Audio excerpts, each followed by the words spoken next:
We believe that that's absolutely necessary, in the immediate days and weeks following your stroke. We don't want you to miss out on any of that therapy, but you need support beyond that. And when your life changes and your identity changes, what can you do, and how can we support you in that? So we believe looking at more than just your strengths and weaknesses with your talking or your understanding, your loss of roles and all of those things. We take all of that into consideration, and that's what our center is founded on.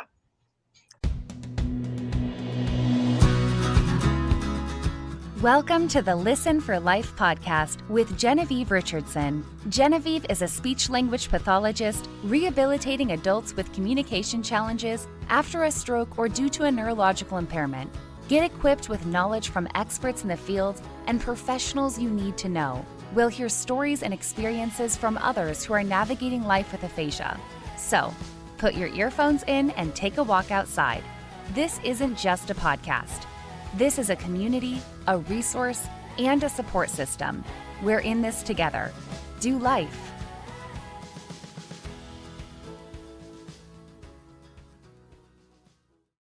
Good morning, everybody. Genevieve Richardson from the Life Speech Pathology Show. And I am very excited to introduce you to today's guest. And we are going to talk about aphasia community centers. And Canada is with the Aphasia Center of West Texas, all the way in Amarillo. And that's a bit of a drive from Austin, but the idea behind sharing these aphasia community centers is that you are aware that these places exist. Even if there isn't one in your town, there might actually be. If you Google aphasia community center, you may very well find one where you live. Without further ado, we are going to welcome in Canada. Welcome. Hi, thank you. So tell us a little bit about the Aphasia Center of West Texas. Okay, so we are located in Midland, Texas, kind of on the outskirts of Midland. So we serve Midland and Odessa and our surrounding rural communities. Monaghan, Stanton, Pecos, all of those West Texas towns, we serve those with aphasia and their family members, friends, all of that. We are celebrating our 20th year of existence this year. Woo! And we are so excited about that. But we just strive to improve the quality of life for those with aphasia, affected by aphasia, help them overcome barriers in their home and in their communities, just whatever we can do to support you after you get this diagnosis of aphasia. So can you tell us a little bit about how the center got started? Yeah, so our center really got started in 2001. Our founding member, Chuck Matthews, and his daughter, Catherine Shelley, founded our center. He had a debilitating stroke that caused aphasia, and they quickly saw that insurance dollars ran out. And when that happened, services were gone too. And they were like, we've got to do something. We can't live alone with this forever. So they did some research. And in 2001, they started a 3-person case study of people with aphasia, or 3 people with aphasia, and raised seed money. And they said, okay, we can make this work. So we gained our 501c3 nonprofit status in 2003. So that would be why we're celebrating our 20 years this year. But yeah, the current building that we're in now, we got in 2009. We renovated it in 2011, moved right in, just loving this space that we have. We've got adequate space for all of our members and stuff. Yes, 2013, the Aphasia Center of West Texas hosted 24 aphasia leaders to our building here in Midland. And that's where the brainchild of Aphasia Access came from. So they voted to create that organization for professionals. And then here we are in 2023. We just trained 14 regional SLPs on the life participation approach to aphasia. I'm using an Aphasia Access course. And our numbers, we've served over 2,000 plus people, West Texans, affected by aphasia. So Lots of things in the last 20 years. Those are numbers and programs to be really proud of. Yes. Love it. Love Thank it. So I became aware of your center when you and I met at the Aphasia Access Conference in North Carolina in March. you. March? Yeah. Yeah, Wow. in March. That feels like it was a lifetime ago and just, Right. like 4 short months ago. How do you guys incorporate the life participation approach to aphasia at your center? That is what we are founded on. That is what we are based on. It is everything that we do. So we have trained our staff, me included, have trained with the Aphasia Institute in Toronto on the life participation approach to aphasia. And we've just found, and research shows that, the social model of incorporating your life and your goals and your dreams into your therapy is the way to go. So while there's great things about traditional medical models, and Love that. Could you talk us through, and I know we didn't talk about this before we went live, but I'll put you on the spot. that's all right. What's your intake process like? How do you, from first contact through someone joining your center, how does the life participation approach? How is it a part of your intake process? How do you get people to understand what that is and how Yeah. it will impact them for the best, hopefully? Yes. So just a little bit about our program as a whole. We do not take insurance. We are, a nonprofit, but we will not turn anybody away for inability to pay. We have scholarships available for those, but we do have a very low monthly fee. And our founding board, their like one mission was that we will not turn anybody away. We will serve these people because this is why we exist, right? Right. So that's just a really great thing. We've never turned anyone away because of inability to pay. But when we first meet somebody, their clients or their patients. So when they come into our door, they're our member. They become our friends and our new family. So we kind of make that shift first of all, and we have what we call an interview. We just talk. What was your life like before aphasia? What caused your aphasia or your stroke or what have you? And if you don't know, that's fine too. And then what are your goals? Like, is it talking? Okay, great. But like, I want to know your specific goals. Is it to pray your Thanksgiving prayer again? Is it to read a Bible chapter at your group? Is it to go golf with your buddies and have a conversation about whatever? I want to know those really personal goals, and we make that very clear from our first interview. And we put the motivation and the participation in that person with aphasia's hands. You get to decide how much you attend our center. You get to decide what days you come, or if you're not feeling it that day, that's okay too. Just, give us a call. But we really make that shift from the first moment we make contact. It's so important to understand what motivates the person. I always use the example of garden club, and I guess when I'm an old home health. Oh, that dates me. I shouldn't say old. I've always done adult rehab. Yeah. Yeah, from even when I was in grad school, I always had to push to get an adult client. Yeah. But I did a lot of home health work. And there's nothing like going into somebody's home, knowing you have a limited amount of time and prioritizing what they need to have solved in that situation. And often it's not working on the impairment, it's working on the strategies and processes and the communication that supports what needs to happen in the home. That's why I love the life participation approach. It's just a more formalized, broad system that I'm happy to see our profession adopting.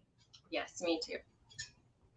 Tell us a little bit how you got started in speech pathology and how you came to be at the Aphasia Center of West Texas. Okay, so speech pathology as a whole, I changed my major 5 times in college. I just could not decide what I wanted to do. I took a psychology course and I wanted to be a counselor. And then I took a pre-med course, and I was going to be a nurse and then a PA and just all of these things all over the board. And finally, my aunt was like, I have a cousin who's got autism. You come visit one of our speech therapy sessions. I think you'd be great at this. So I went and I fell in love. It was the perfect teaching and medical field fit for me. So I applied to Texas Tech's undergrad program in Lubbock, and then also did my grad school there. And while I was there, I was a graduate assistant and for Dr. Melinda Corwin, who I know you've interviewed before on your podcast. And I got involved in her STAR program, her stroke and aphasia recovery program, and just fell in love. I was like, this is what I want to do forever. And I happened to move back to my hometown of Midland. This opportunity came up, and I've been here for 3 years now. Neat. So at the center, do your members have individual treatment, group treatment, support groups? What are the opportunities available to them? Any and all of the above. So we are mostly group-based with opportunities to work on personal goals. So just right off the bat, I'm thinking of like our Monday afternoon group is our technology lab, but I can take that time to, one of our members right now was working on writing, and she wants to be able to write her own grocery list. So I take that time to work with her one-on-one, because you can't really do that on a computer program or anything like that. Another one is working on numbers. He wants to take a crane operating technician test. So I've been doing a deep dive on what that entails and working on identifying numbers with him. So there's lots of opportunity to work individually also. We also have our family and friends group that meets once a month. That's both in person and virtual, to support those family and friends that have also been affected by aphasia. We do about every 2 months an out and about into our community. Our members kind of pick where we're going to go. We just last month went and played daytime bingo. So we all go there, and we might make aphasia friendly menus for that day, or, help with numbers. And then our members get to do a little education to the community about what aphasia is and how the community can support and help them. We go to restaurants, and we've gone to the movies and to our local baseball games. What else have we done? Our members love to eat. So restaurants is always is a high, but I mean, who doesn't, right?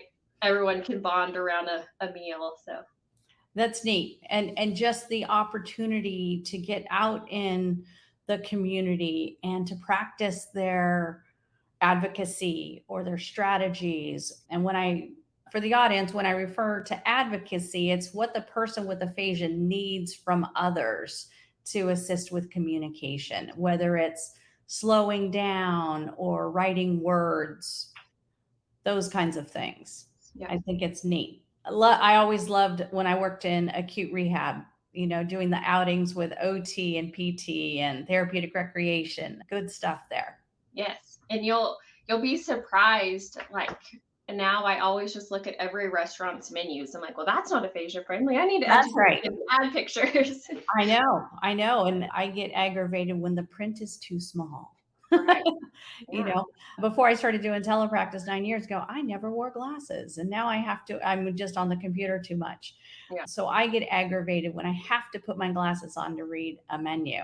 Right. And I just think, oh my gosh, this could be reworked so easily. And people aren't like myself, won't have to turn their flashlight on their phone so that they can read. Yes. Yes. There's a long way to go to get businesses aphasia friendly. We can start ticking that off. One restaurant, one coffee shop at a time. Yes. So I know you guys have a newer program about working with counselors. Yes. What is there an official name for this program? Tell us about it. No, and we kind of call it our counseling partnership. So, but when we talked about talking about this today on the podcast. I did a little research on depression, anxiety, and there's reports vary regarding frequency, but we know it's there. One report said 1/3 of those that have aphasia acquired depression. Another was 62 to 70% of those who have aphasia also have depression. Another one said those with aphasia are 3 times more likely to develop depression versus those who don't have aphasia. So it's there and it needs to be addressed. So we saw that this was a need, and we wrote a grant to one of our local foundations. And this particular foundation likes to see collaboration between nonprofits. And if you know anything about West Texas, we've got nonprofits that can do it, and they do it all. So we partnered with another nonprofit here in Midland that's called Centers for Children and Families, excuse me. Centers for Children and Families. Let me get that right. So it's a local counseling center. And we wrote the grant and it got approved. And we brought 5 of their counselors into our building and trained them on what aphasia is, what it is not, and basic kind of toolbox stuff to get the message in, how they can get the message out. So when talking's not working, you can add gestures and writing and drawing and, all of those things. So we trained there goes my mic. We trained these counselors on that. So now our members have a safe place to go to receive counseling services with counselors who know how to talk to them. And my gosh, has it been beneficial? And it's just been so beneficial.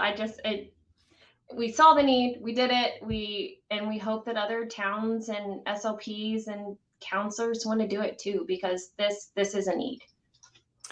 I personally, you and I had talked about this before, when we were scheduling this interview, and I love that you guys initiated and got the grant, and you've had success with training counselors, and now your members get to benefit from that.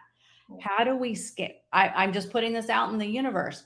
We need to scale your program and get it in the hands of and maybe other centers are already doing it, but every community needs counselors that can address the mental health needs of the aphasia community, not just for the person with aphasia, but their families too. Because being a caregiver, if you've never been a caregiver, that's a whole other hat you've got to wear. Actually, dozens and dozens of hats now, right? When you were just spouse before, and each of you had your roles and responsibilities, and now it's all upside down, inside out, and backwards.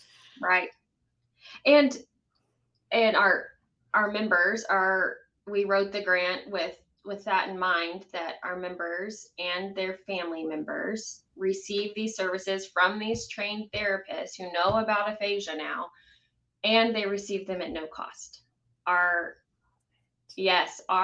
grant pays for that. So yes, you do have to be a member here, but who doesn't want to be a member here, right? So we just love that program so much. And I was thinking about this, like, what are some great success stories? I mean, we've had a member going there for like 2 years, I think now, because he's coping with primary progressive aphasia. Man, is that ever changing? There's a loss and then there's another loss. So he's benefited from that, and thank God. And then we have another member who was adjusting to the whole identity shift and loss of independence. She had to move in with her daughter in her 50s because she couldn't live on her own anymore. And, what a shift that was. And now she has support. And then one of our other members got into a sticky situation due to misunderstanding due to his aphasia. He didn't comprehend the message, and it led to a social shift, and he needed support through that, and so did his wife. So they benefit from our counseling program. I think it's tremendous. Yes, and I will say, if another therapist or SLP is like, I've got to do this, call us. We can talk about what we did, kind of how we went about it. We'd love to share that information with y'all and help all these other towns and all these other people with aphasia that have been affected by aphasia receive the services that they need. I love it. I think that's amazing. And thank you for providing examples, because you and I can talk all day long, Right. but when it gets down to what does that mean for the community that we're serving, those examples are just so powerful. So what else do you guys have going on at your program that you'd like to highlight? So we just, in April, we got another grant to host 14 of our regional SLPs in our building and online.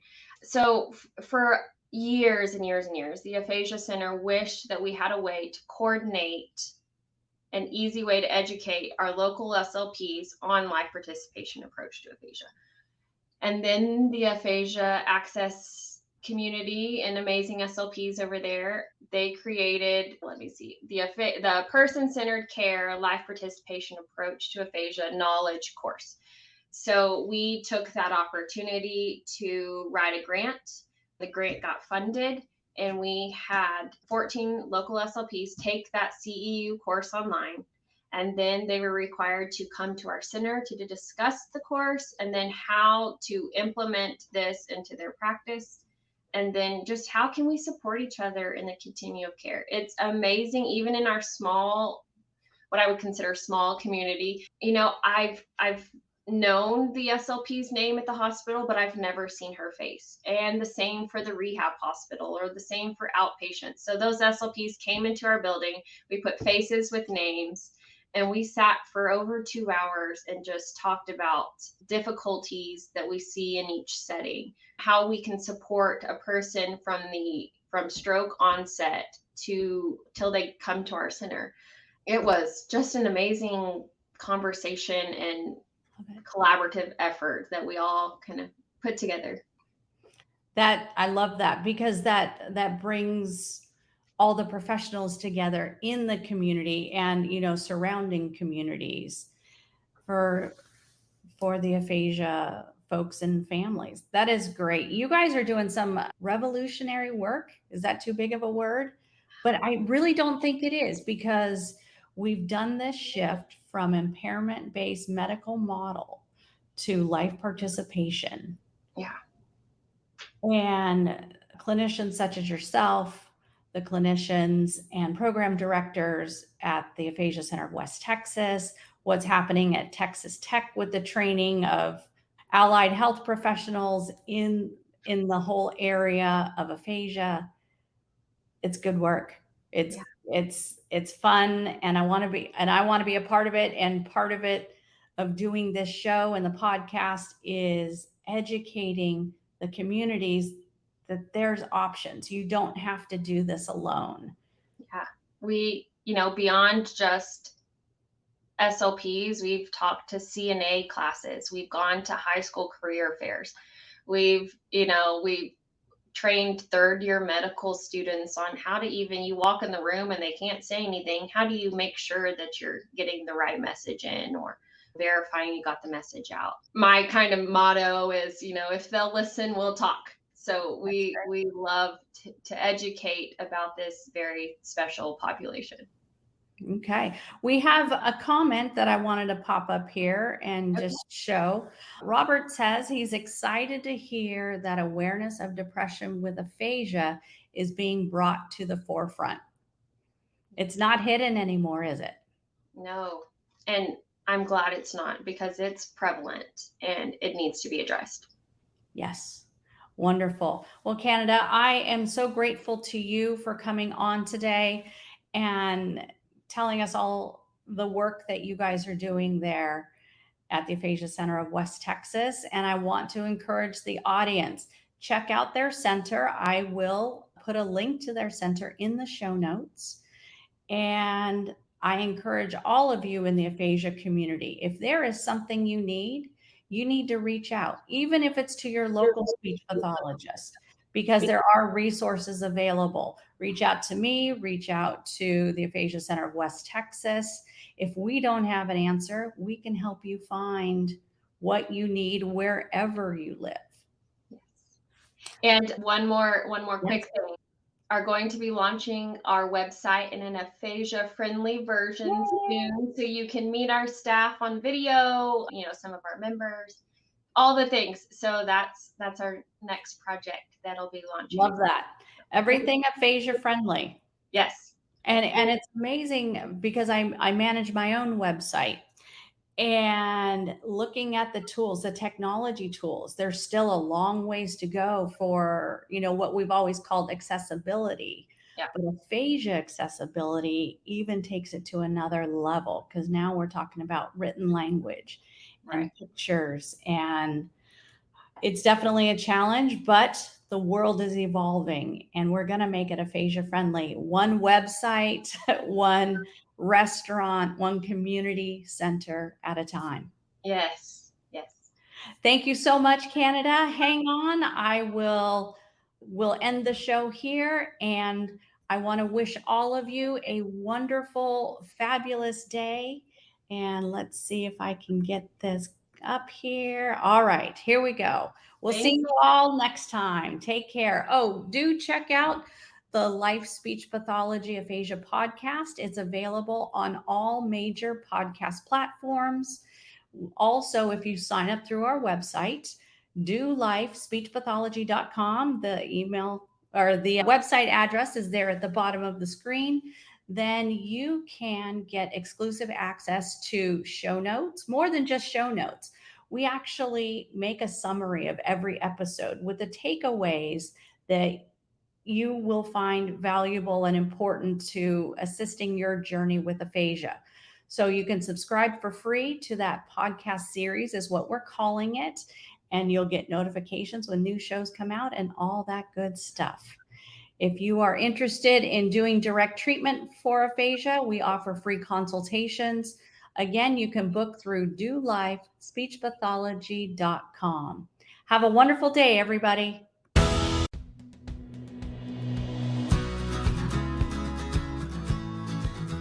Thanks for tuning in to the Listen for Life podcast.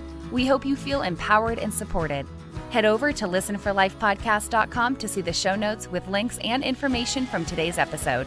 Do you have a topic, a resource to share, or a guest recommendation? Inquiring minds want to know. Let us know in the comments section. Wishing you a fabulous week.